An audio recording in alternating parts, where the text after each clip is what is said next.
Nigeria Diaspora Investment Summit, convened by the Nigerian Diaspora Summit Initiative in collaboration with Nigerians in Diaspora Commission.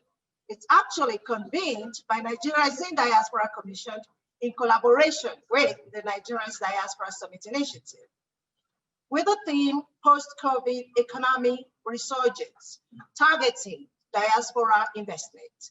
This is the first ever virtual diaspora summit due to the coronavirus pandemic, which has caused a halt to large events in the world and has resulted to program organizers organizing online gatherings.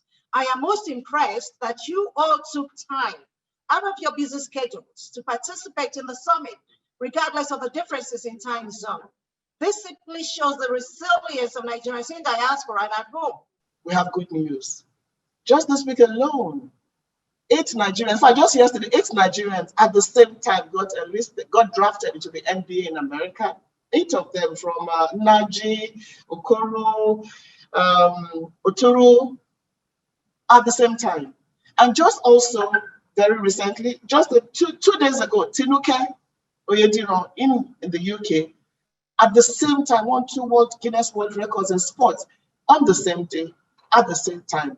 Well, we're celebrating that good news of Dr. Okoje, who was enrolled into the NASA Hall of Fame. These are all Nigerians in the diaspora, and that is why, and this is just in 1 week.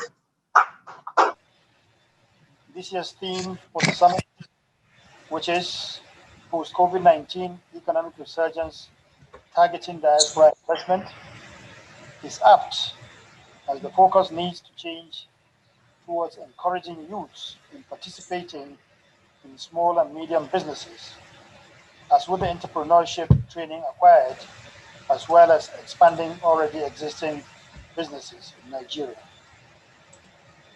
It is important to note that the federal government of Nigeria is in support of all investment initiatives. This is seen in Mr. President's constant support and the encouragement of Nigerians in diaspora to key into the listed sectors of investment for the economic development of Nigeria. These sectors include, but are not limited to, healthcare, education, agribusiness, creative entertainment and sports, telecommunication, ICT, and manufacturing. Prior to politics, I was a lawyer for 23 years, a profession that I enjoyed enormously. On a personal level, Nigeria, I have to tell you, has always been extremely close to my heart. My father is Nigerian, my mother is English. Our family name is Ukuboye, and my father went to St. Gregory's College in Lagos in the 60s and 50s, although our family are still living up in beautiful Plateau State around the Jos area. I'm extremely proud of both my Nigerian and my British heritage, and I absolutely love visiting the country. I actually get very excited every time I step off the plane. I think it's the people, the energy, the rhythm, the vibrancy.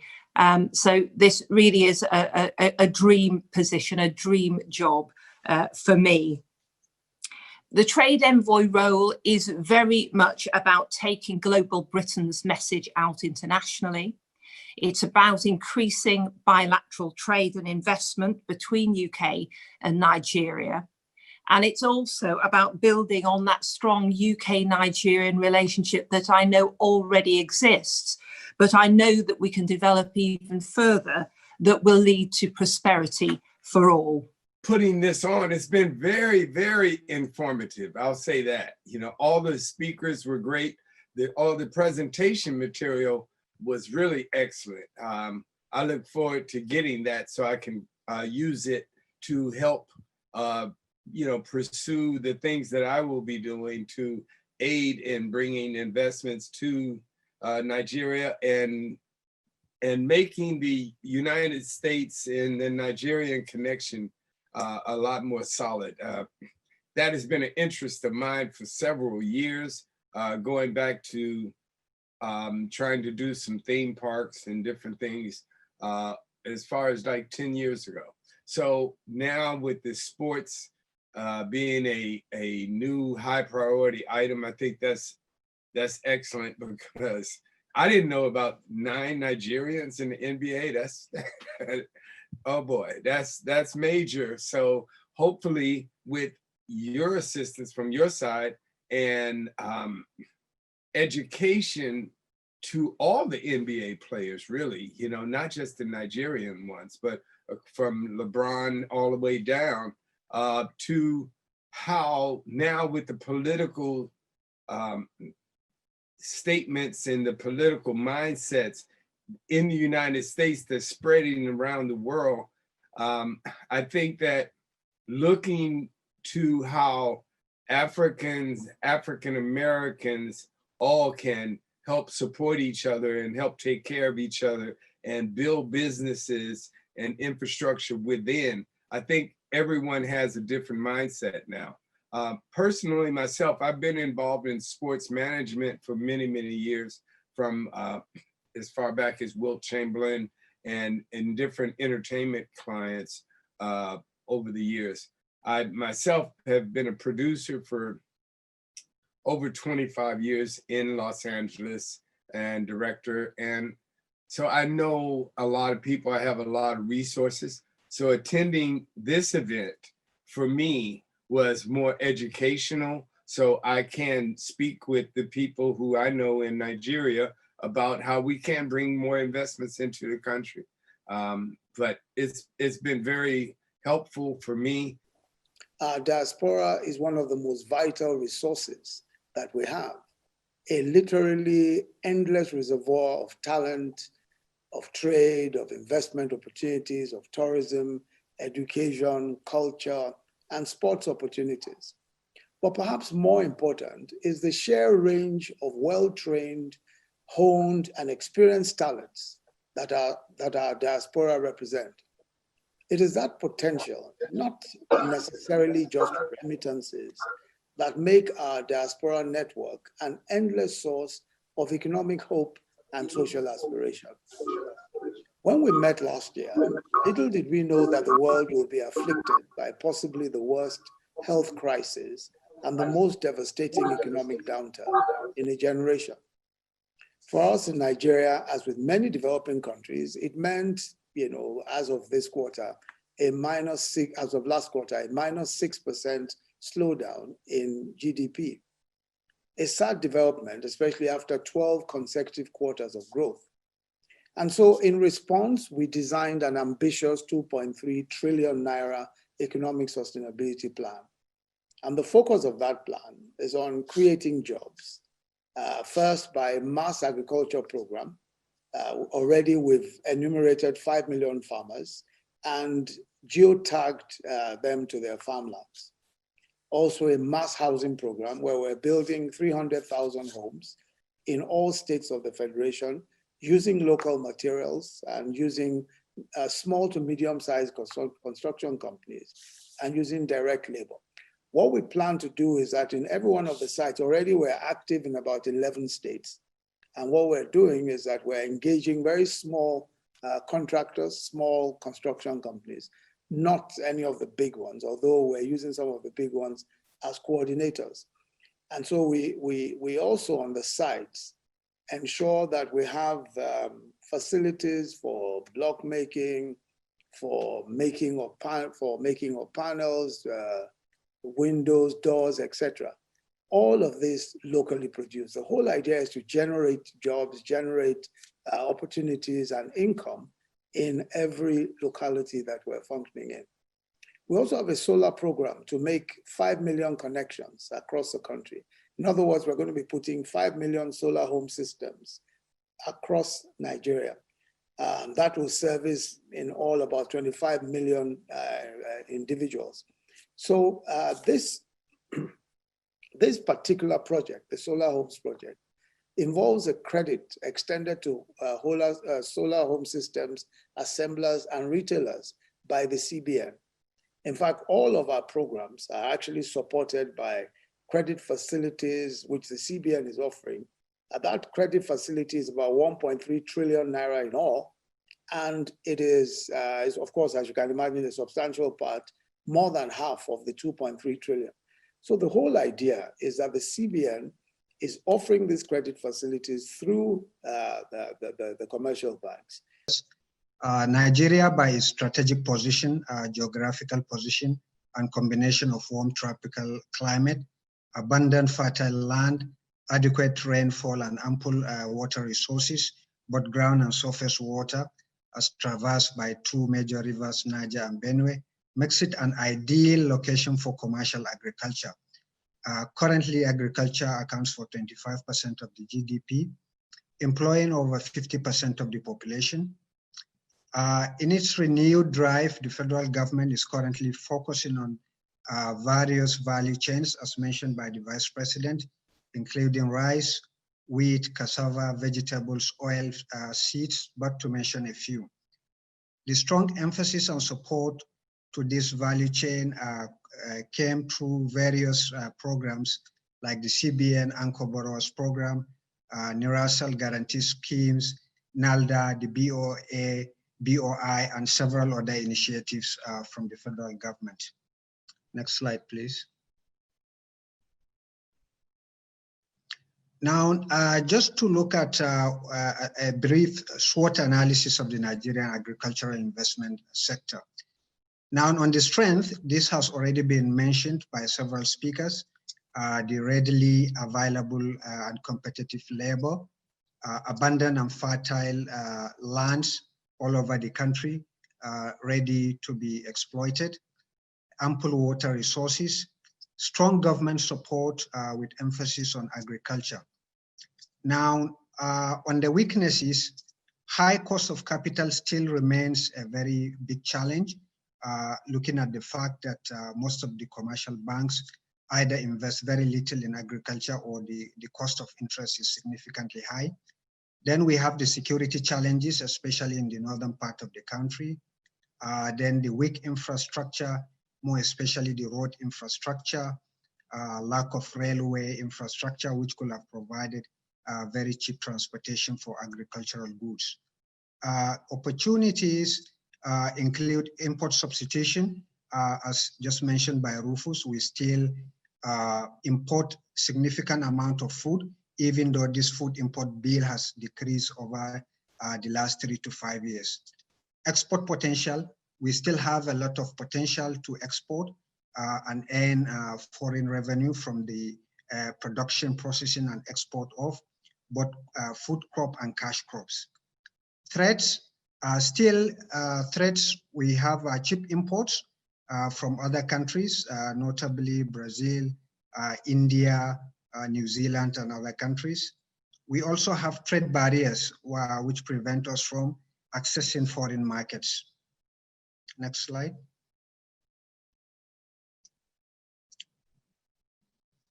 Next slide.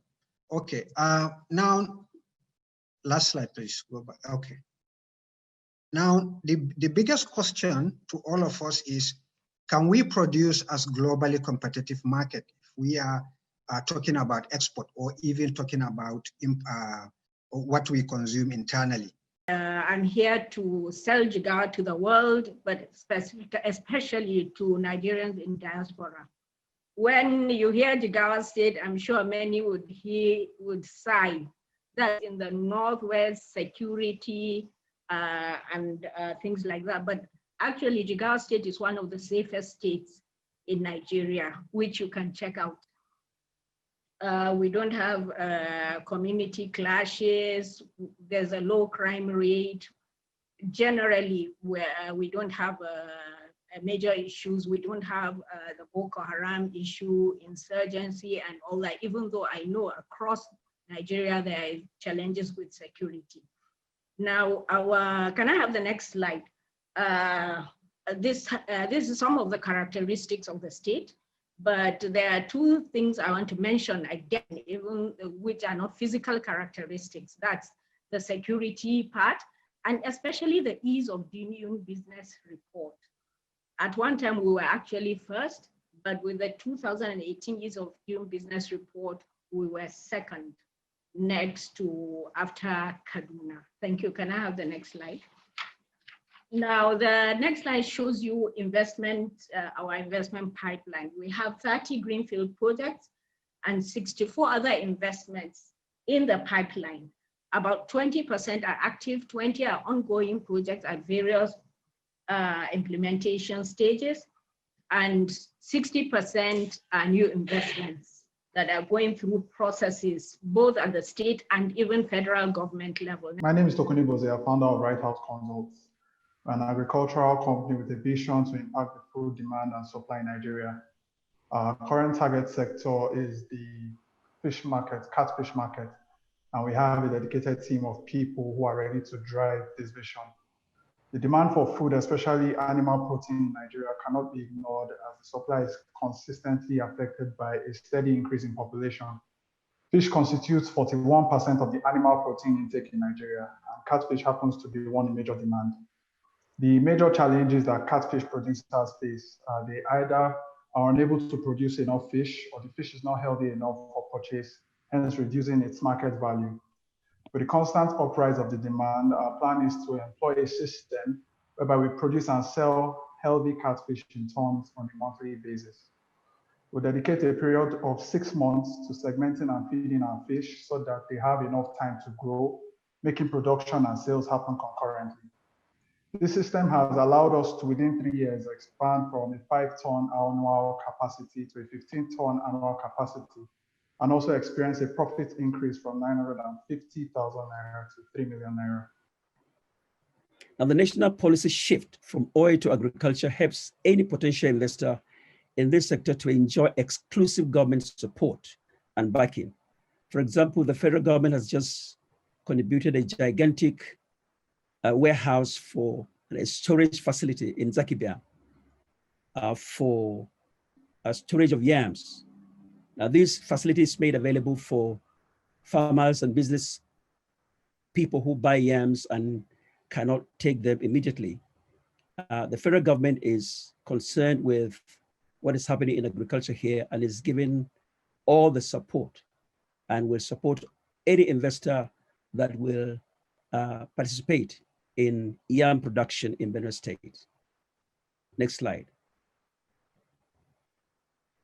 As the heartland of agriculture, Benue has vast land for cultivation of wide range of high value agricultural commodities that have a wide market, both for domestic consumption and export.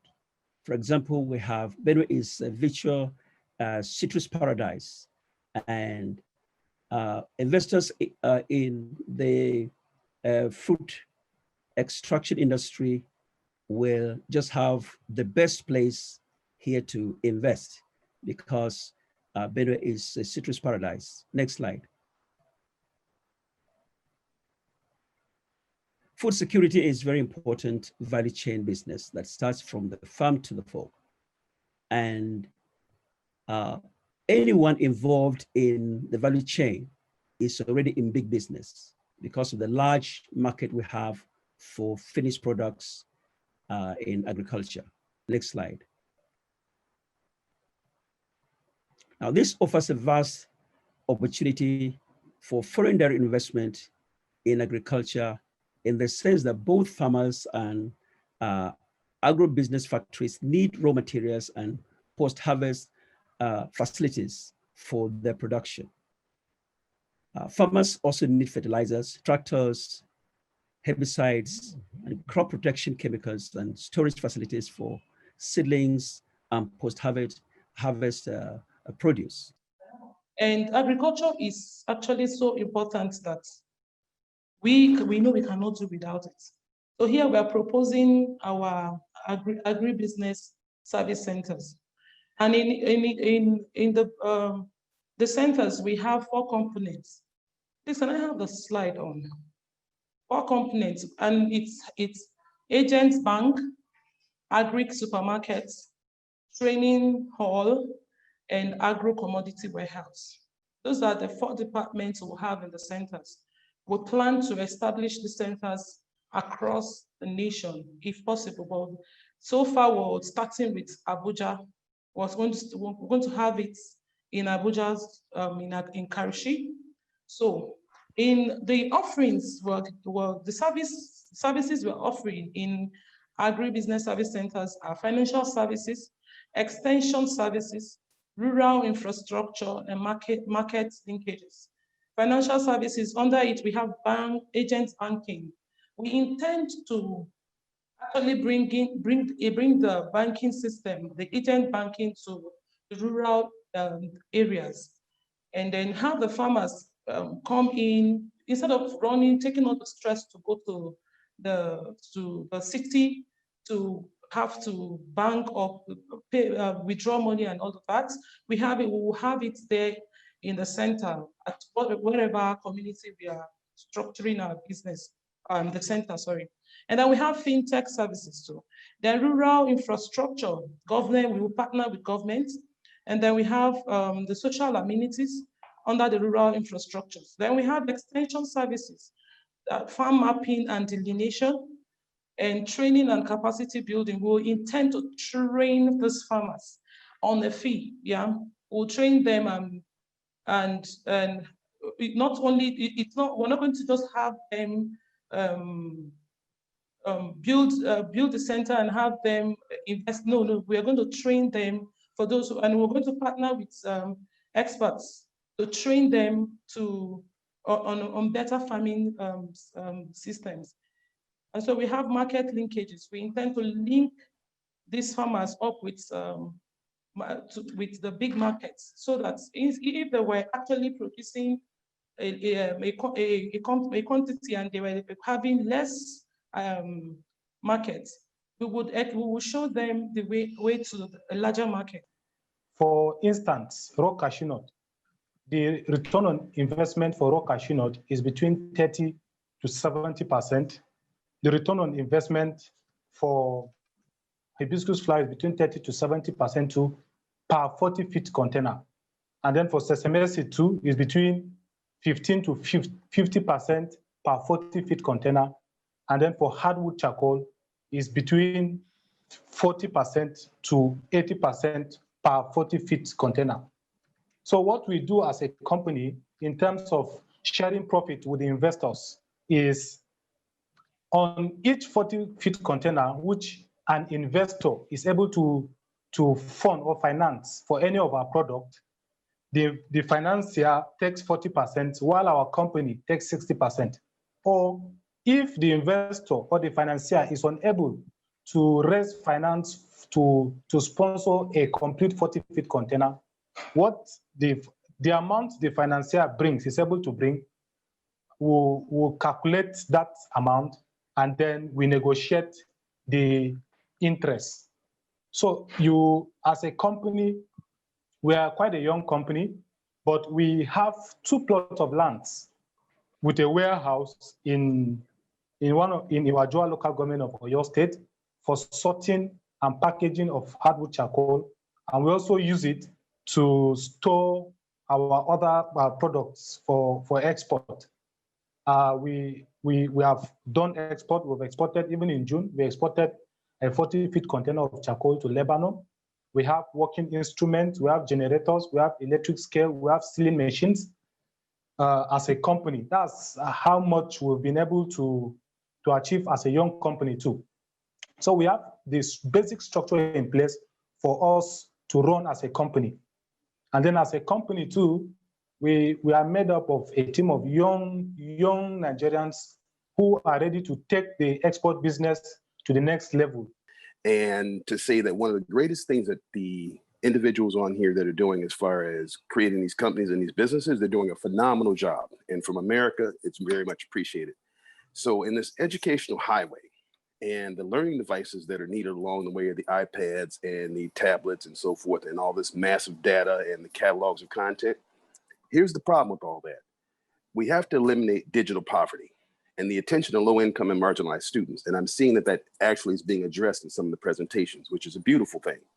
But now we need to make sure that the joint ventures for the future consider the fact that the government, corporate as well as wealthy philanthropists have to come together as what's happening in America and create these various trainings to realize that the impact on the continent, as well as Nigeria and its impact as a continent, you know, what it does with the continent, that real estate, business, construction, infrastructure, and education all go hand in hand, because minus the education, everything else is null and void.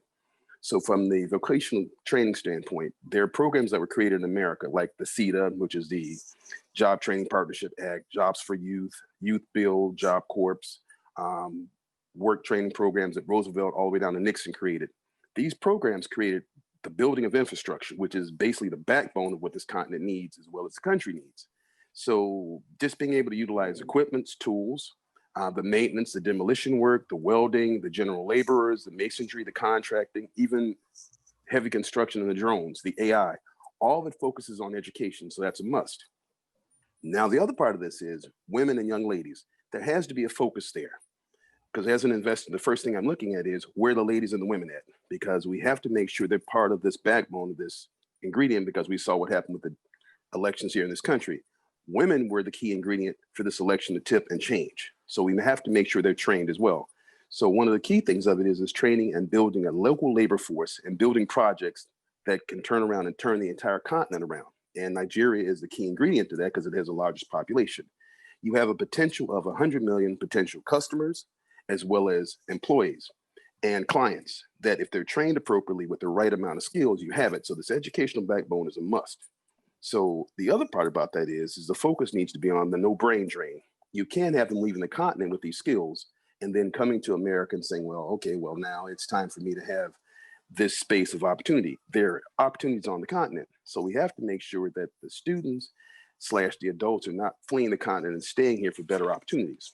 So with that being said, some of the takeaways of that, I'm going to go bullet points. I like the fact about the STEM, very important. That's key to the future as well. But also we have to look at the C-suites, how to make sure leadership is in the C-suites of corporate global companies. The healthcare, very important, because we saw how this pandemic has had a tremendous impact. So I'm liking the fact of what I'm seeing there. The vocational building skills, that's another foundation. We have to focus on infrastructure, because we're looking at, strategically speaking, the population of Africa might be anywhere from 2 billion to 4 billion in the next 40, 50 years. That's potentially speaking, not trillions of dollars of infrastructure, but quadrillions of dollars of infrastructure. You have the Trans-African Highway System. That system is not completely connected. So with these infrastructure programs, as well as vocational programs, it creates vast opportunities. So when I talk to a lot of colleagues and our friends in the diaspora community, what they tell me is they're very much interested in agri, and they've actually been able to send funds down here. But the true feedback is there's no transparent way for them to monitor usage of their funds, and there's no transparency in the use of the funds. And this is alluding to what some of the speakers and panelists said earlier, meaning there needs to be a transparent infrastructure or platform that attracts these funds in a manner which makes the usage of such funds clearly transparent, right? And we see a lot of brilliant ideas here in Nigeria with people having great ideas. We saw those that made their pitches earlier, from Jigawa State to those with running private businesses, selling cashew and the likes, right? What is missing is actually that structure or platform that gives a transparent view to those sending their money, and also one that ensures that the use of this money is clearly spelled out, which is one of the things we do at Apex Commodities Exchange. We're a SEC-regulated entity, and we play in the agricultural space. And one of the roles we play is to create a transparent way for funds from anywhere to be used in Nigeria, giving you a platform where you can see the use of your funds in a transparent way. When trust is lost in the business, there's no way you can promote something that is viable, either in the short run or in the long run. And the other issue I would like to quickly touch on is the issue of crowdfunding.